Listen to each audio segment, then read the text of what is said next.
but I thought it was really important that I introduce Elliot Beck, who is a friend of mine through a community of artists, thinkers, porch community folks, and to share today.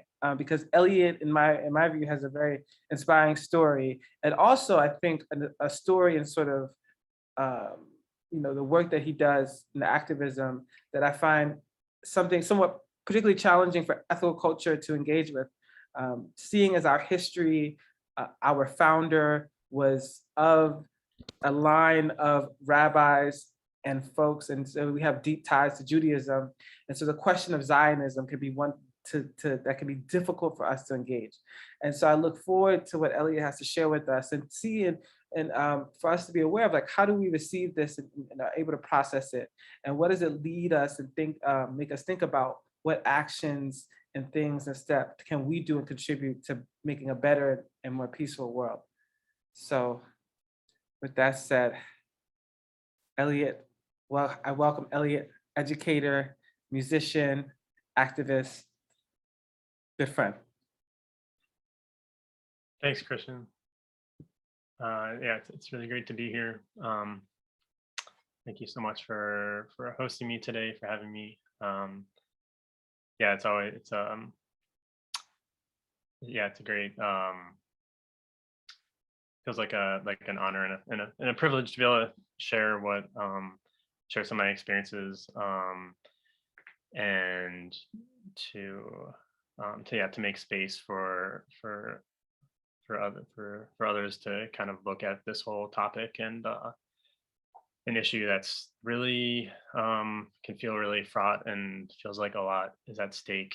I'm talking about Israel Palestine, and so yeah, I really appreciate the identity statement. I don't remember the exact line. It was something about it doesn't matter. It's about acting, but not about whether you're right or your beliefs, or I don't remember if someone remembers exactly what it was. But yeah, I think there's a lot there's a lot about this topic, that the way like conversations are shut down and things like that you don't know enough, or you need to know the right things, and then people feel paralyzed to take action. But I think there are some like basic kind of beliefs of right and wrong, and an understanding that can still empower you even if you don't have feel like you have complete information, and because just that sort of makes it feel like, in addition to the stakes feeling so high, it feels there's can be a lot of fear and anger, and that just makes it hard to talk about, and kind of locks us into choosing sides, or not being open to hearing other viewpoints, and prevents us from thinking of like new creative solutions that no one has thought of yet, that clearly this situation really needs. It's been going on for decades. So thank you so much for having me, and yeah, great to be with you this morning. So yeah, a bit about me and how I came into this into this work. I grew up in Pittsburgh, Pennsylvania, in the Jewish neighborhood, a pretty Jewish community, in Squirrel Hill, and maybe you've heard of Tree of Life Synagogue. There was a shooting about 4 years ago. It's just down the street from my house, just 2 blocks away. I'm actually back in Pittsburgh right now at my parents' house, coincidentally. And yeah, I grew up in the Jewish conservative movement, going to Jewish day school, Jewish summer camp. We went on a class trip to Israel in 8th grade every year. The 8th grade class goes, and spent about 10 days there. And I went on to public high school, and slowly, like my Jewish practice kind of kind of receded as I just became more involved with like sports on Saturdays and youth orchestra rehearsals on Saturdays, and went to college, and yeah, and my Jewish identity and practice and was not primary importance for me, and particular, and even more so any particular relationship one way or the other with Israel is really at the back of my mind. Um, and then I'm a musician, I'm a percussionist, and my goal when I went to college and in my most of my 20s was try to get a job in a full-time orchestra, which ended up leading me when I was 29. I moved to Israel. I got a job with the Israel Philharmonic Orchestra, and it was an amazing opportunity. It's a world-class orchestra, and I thought, all right, well, I guess this all makes sense now. I studied Hebrew for 8 years in day school, and now I had something I used for it, but never thought that I'd be moving out there. And that was about 7 years ago. And yeah, so it sort of forced me to confront and re-engage with my Jewish identity as a whole, and what it meant for me to be Jewish, moving to Israel, and then particularly also as well just understanding what is happening there now, the history of the whole area, and it wasn't something I could really ignore anymore. And so I started reading a lot of books. I started taking tours and visiting different parts of Israel and the West Bank, and even just my daily life in Tel Aviv. I was forced to confront things and talking to friends and learning about their experiences, and like, what is it as a Jewish Israeli going to high school? Oh, they go to a different high school from the Palestinian and Israeli students that in Tel Aviv. It's in Jaffa. It's pretty segregated by neighborhoods, and then learning about there's a place on the beach where it's just this kind of abandoned building. It's been abandoned for almost 2 decades because it was a site of a terrorist attack during the Second Intifada, and hearing from like my Israeli Jewish peers, like learning what that was like when they were in high school and to live through the Second Intifada.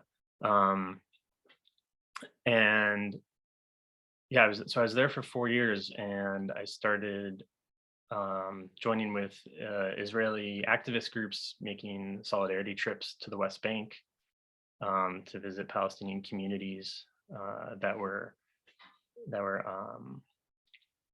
under a lot of violence and intimidation and aggression and harassment from the Israeli army and Israeli settlers. And so I'll go a little more in depth now. There's a village in the southern part of the West Bank. It's in these rolling hills called the South Hebron Hills, and it's called El Khair, and it's a Bedouin village, and the family originally came in 1948 after the establishment of the state of Israel. They were expelled as refugees from the southern part of Israel, from the Negev, the Nakab. And they flee north into the West Bank that was then under Jordanian control, and they reestablished a village for themselves. And later in 1967, the 6-Day War, they again fell under Israeli control, and the whole West Bank was then occupied by Israel.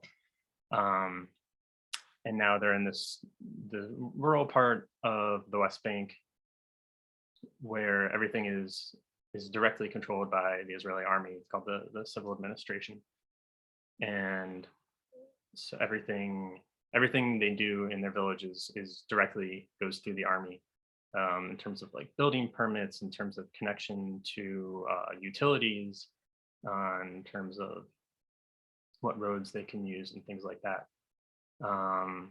And in the 1980s, settlements started appearing, and Israeli settlements started to be built and around their village, and slowly it's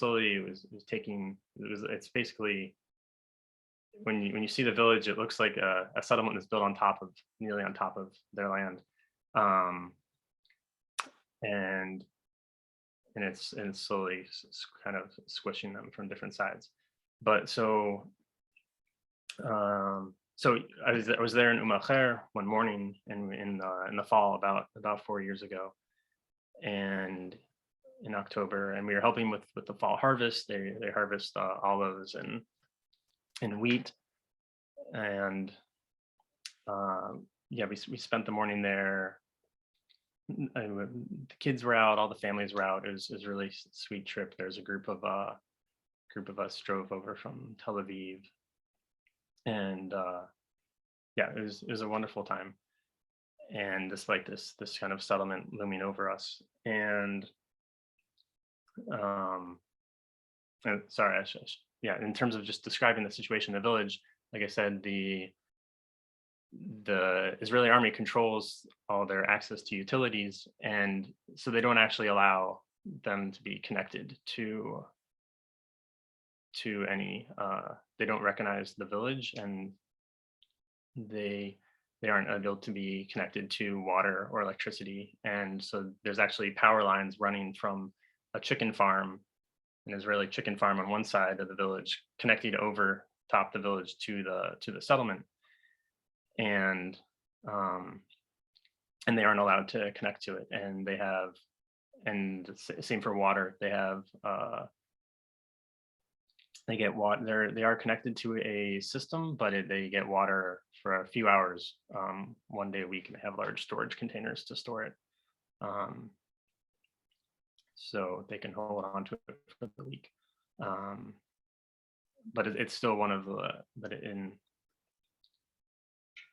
they managed to continue there nonetheless. So we had this really wonderful morning of helping out with the harvest, and they always serve us a big lunch, and we're hanging out with the children and the families, and the kids are joining in, and we're taking pictures, and the kids are trying on our sunglasses, and it's a really great time.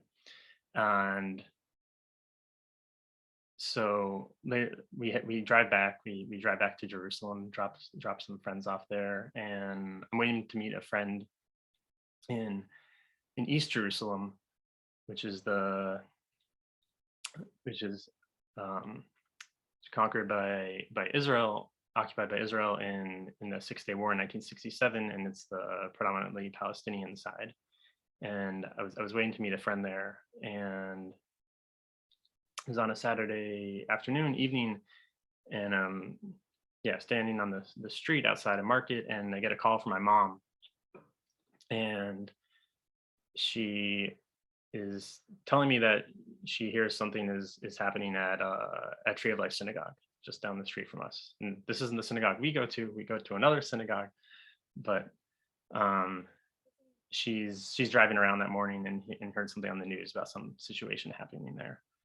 And at that point, it wasn't really clear, but this was when there was a shooter there who murdered nearly a dozen Jews, and that morning. And as I'm getting the story and in contact with my mom and my sister, and we're trying to figure out where my dad is, and I'm standing there in East Jerusalem on this Palestinian street, and I'm like 6,000 miles from home, this event happening in my backyard, and all I can think about is the morning I spent in Umacher and all the suffering I witnessed, and immediately it became clear of how this attack by by a white supremacist in the US is going to just make everything worse that I just saw that morning.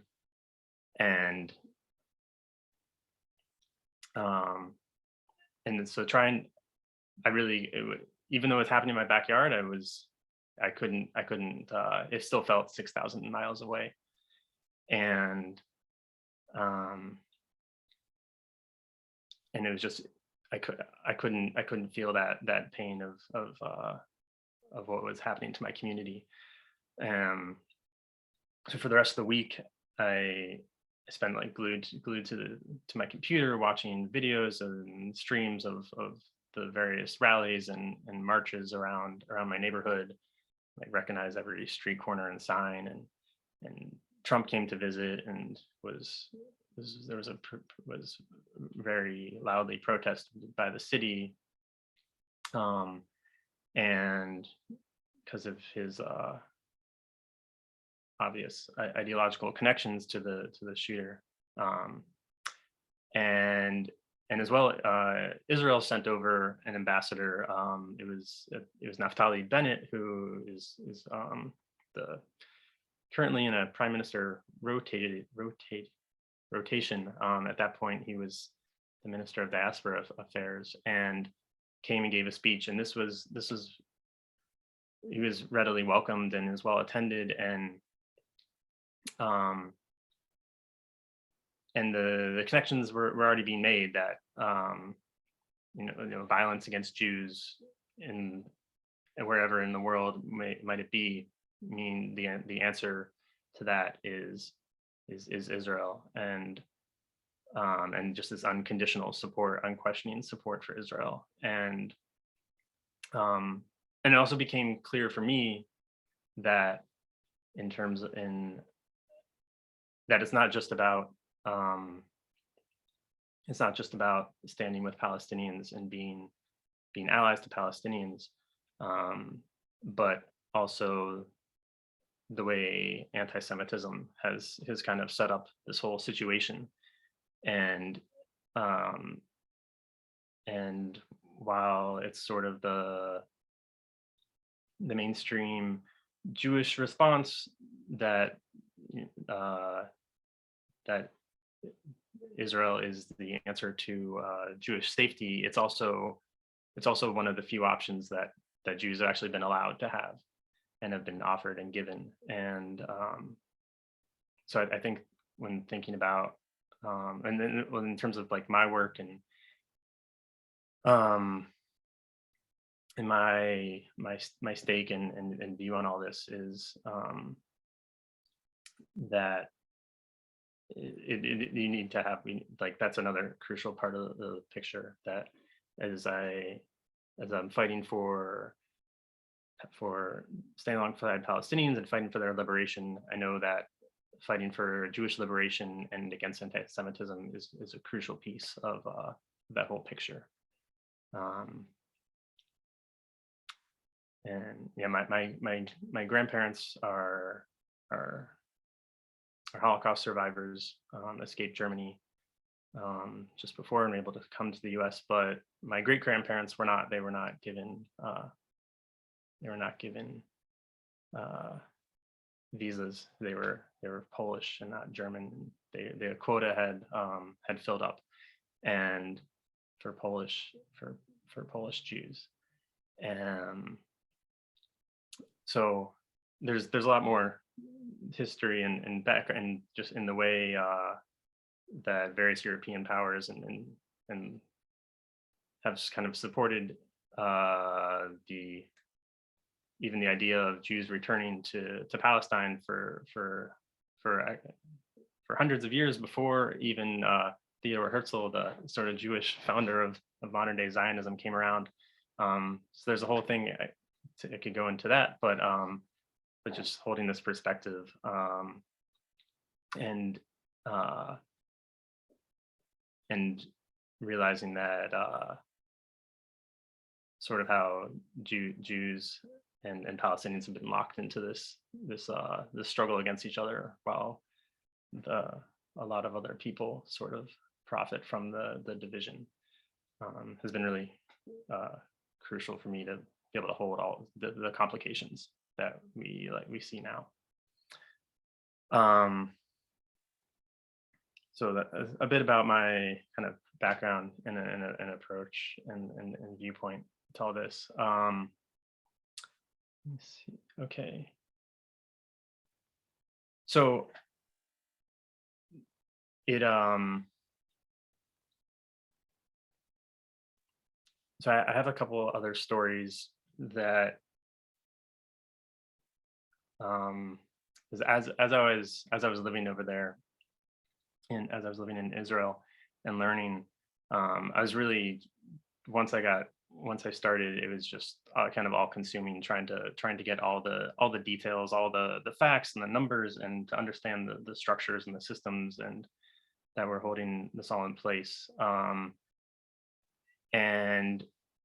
But it sort of became a way for me to distance myself from feeling a lot of the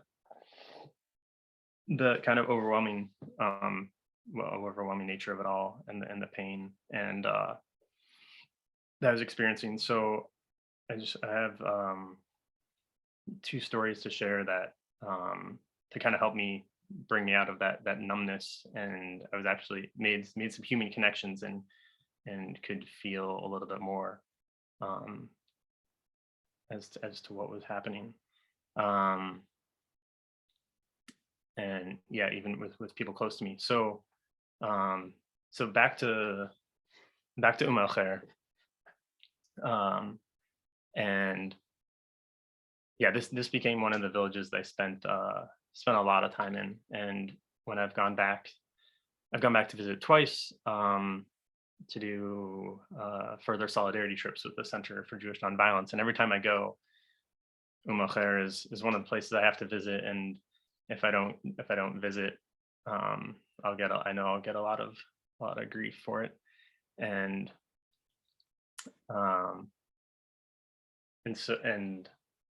sorry, I'm just losing trying to remember what I've already said about al Khair and what else I need to add for this story. Yeah, so I have a few of my friends there.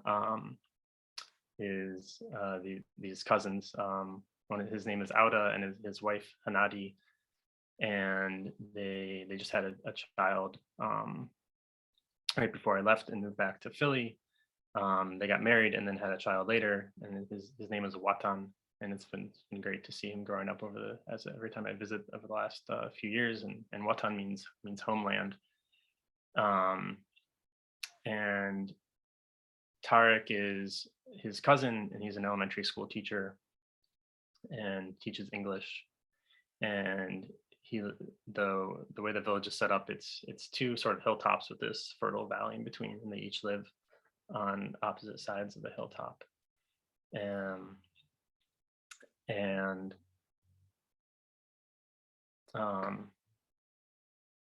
Yeah, and so I guess I've already spoken a bit about it in terms of al Khair's history, because that's where, when Tarek and Auda speak to visiting groups, they always start with their family.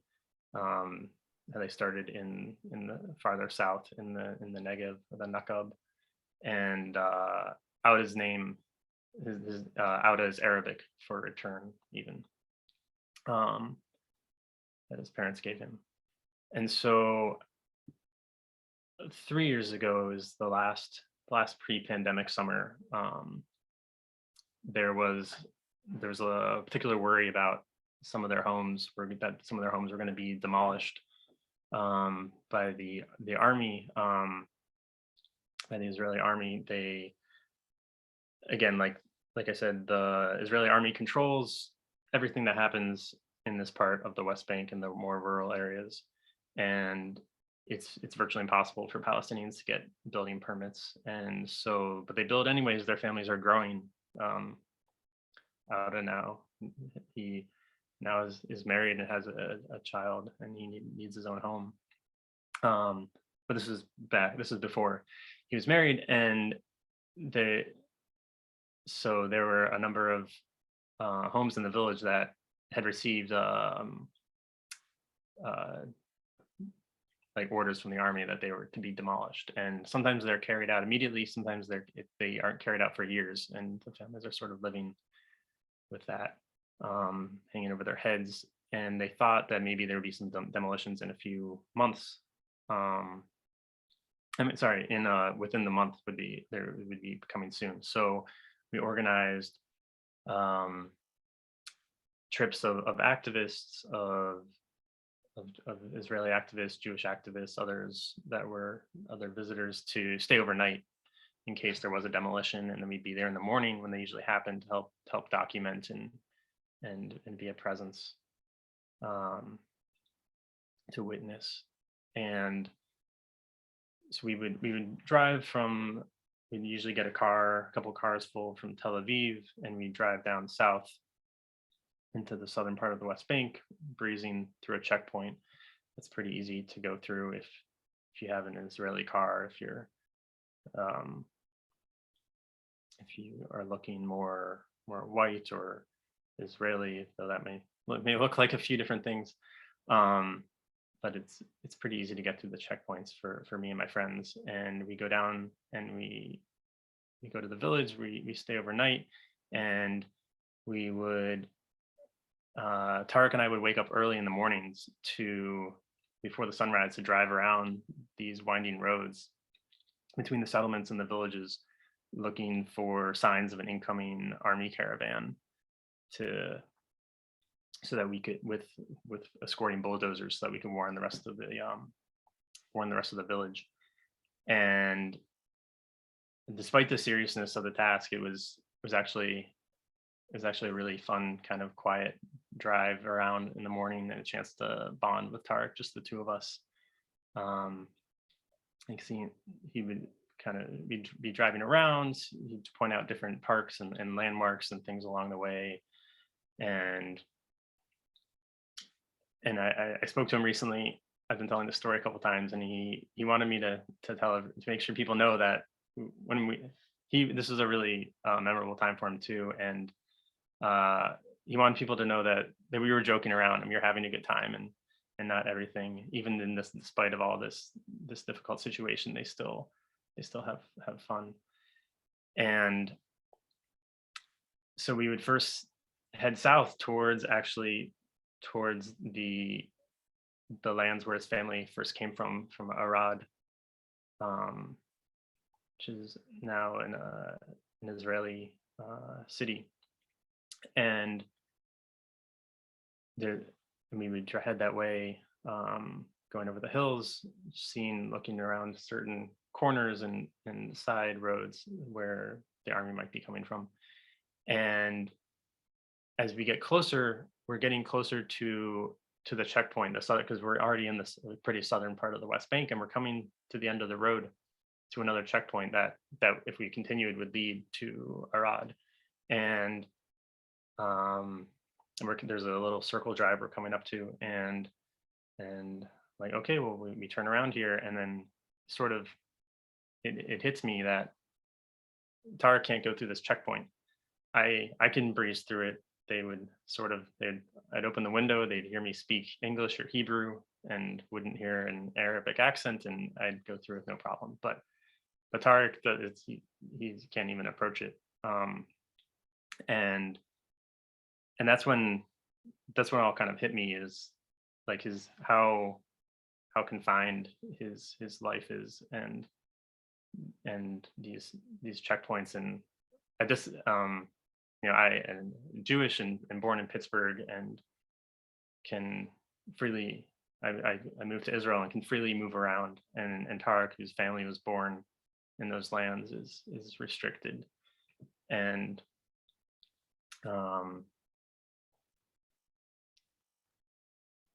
yeah, I could drive to Arad. It's not even that far. I could drive to Arad a couple times back and forth in a day. But yeah, Tarek is not allowed. So that was a moment where, through my relationship with him, I felt that reality in a new way. Um,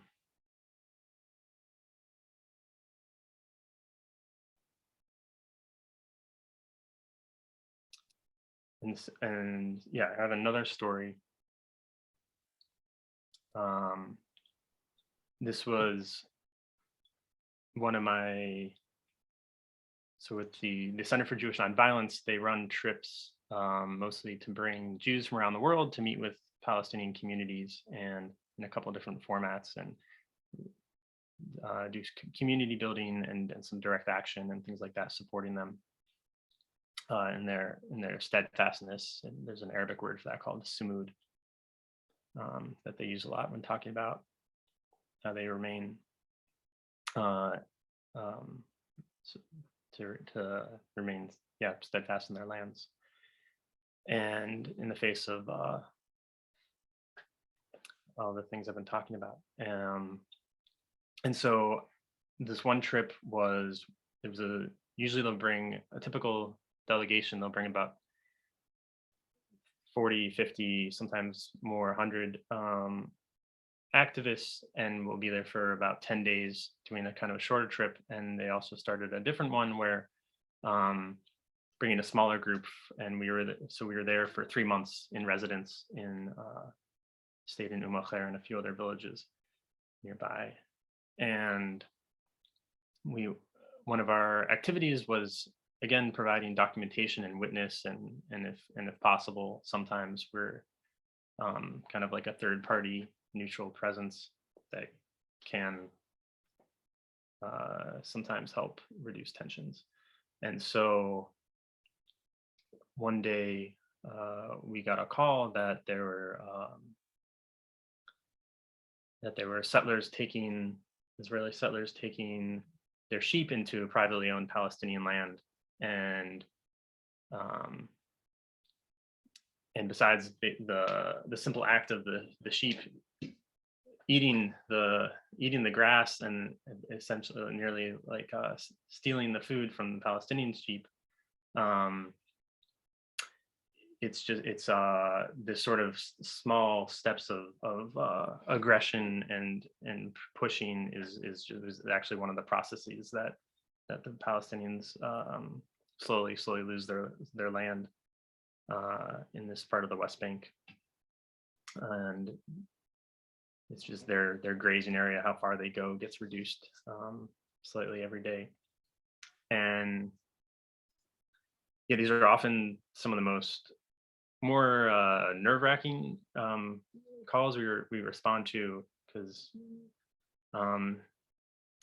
never quite sure what the settlers' intentions are. And while the army has protocols and things like that, and to the extent that they follow them, settlers in this area have proudly proclaimed that we have no limits and can pretty much act however they want, and knowing that even the army will rarely hold them accountable. And so we're going with one of the Palestinian activists from another village. His name is Basil. He's leading us down to this village, another village that we've never been to before. But he knows some residents there that we're gonna help him respond to settlers going into his field. And so we come to the village, we're heading down the valley to his fields. He points out across the way, and we're pulling out our phones and cameras to document this. And I see that as we're getting closer, these aren't large, aggressive, intimidating looking settlers as often as the case is. And I see that these are boys. They're maybe teenagers, and they have like long hair, but you can still see their boyish faces. And we come up to confront them, and the Palestinians tell them that it's their land, and then the boys refuse to leave, and it becomes sort of this standoff with some shouting and a little bit of pushing and a lot of chest puffing, and we the army ends up getting called so it can be reported, and hoping that perhaps if trying just documenting these things, even though there isn't much hope that there will be it'll be followed through, that much will come of it, but it's one strategy that Palestinians use to report these in cases of trespassing. And so, and the settlers of course think they're right, so they're happy for the army to come because they think the army will be on their side, and so we're waiting, and we're waiting for half an hour, not even sure how long we're to be waiting for. And these boys, they start getting really curious, and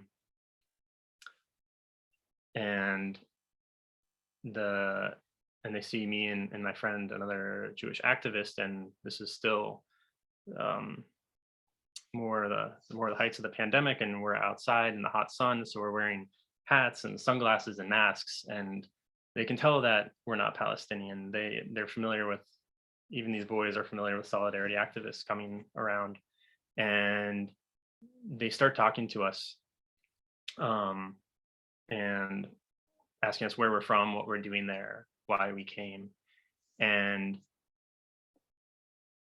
I start to see their whole act as, I can see that they're just like a schoolyard bully. I can see the fear and the pain underneath them, and I can see the act that they're putting on. They haven't become full adults, and haven't the aggression and the anger hasn't really set in and hardened in the same way yet. And all I want to do is to reach out to them and tell them that I'm not there to hurt them, that they don't need to be afraid. Because I understand that fear of the stranger. I think there's a certain Jewish version of that, in related to our history of persecution and being forced from different lands, and never being sure if we can trust the outside communities. And it felt like I could see that in them, and I could connect to that. And all I wanted to do was to give them a hug and say that it's okay, that I'm Jewish too, and that I don't want to hurt them. I don't want anyone to be hurt. I want everyone to be able to live alongside each other in peace. But of course, I couldn't tell them that. I couldn't do that in that moment, in that situation we were in, when I'm there, when they're backed up by and there's an army coming that is inevitably will side with them, no matter what, and they're backed up by a state and an army, and the Palestinians we're staying alongside with have little recourse through any type of resistance,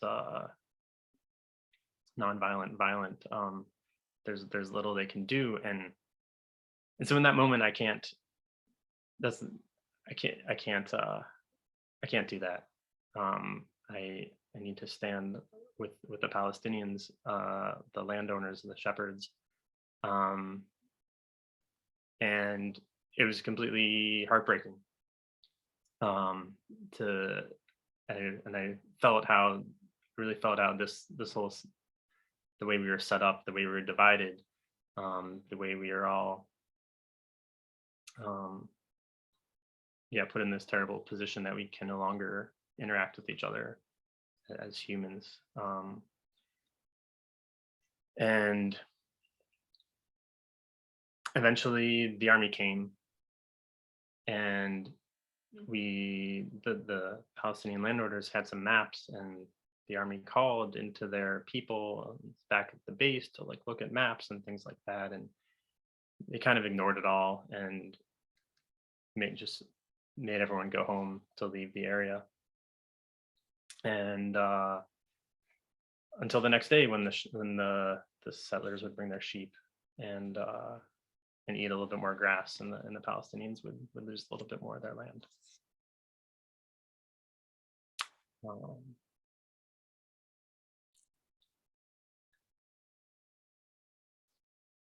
So Elliot, Yeah. did you want to share to close any, how would you want to close out?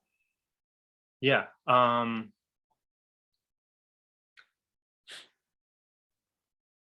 think maybe we'll skip the video for now. Yeah, I can definitely open up for questions. And yeah, I would like to leave it on a more hopeful note. So a lot of people ask me, like, what gives me hope to continue this work, and it's sort of the same theme, is these connections, these personal human connections, both with the Palestinian activists and friends I've made, and with the Israeli activists that I've met and learned from how to be how as Jews we can stand alongside Palestinians, and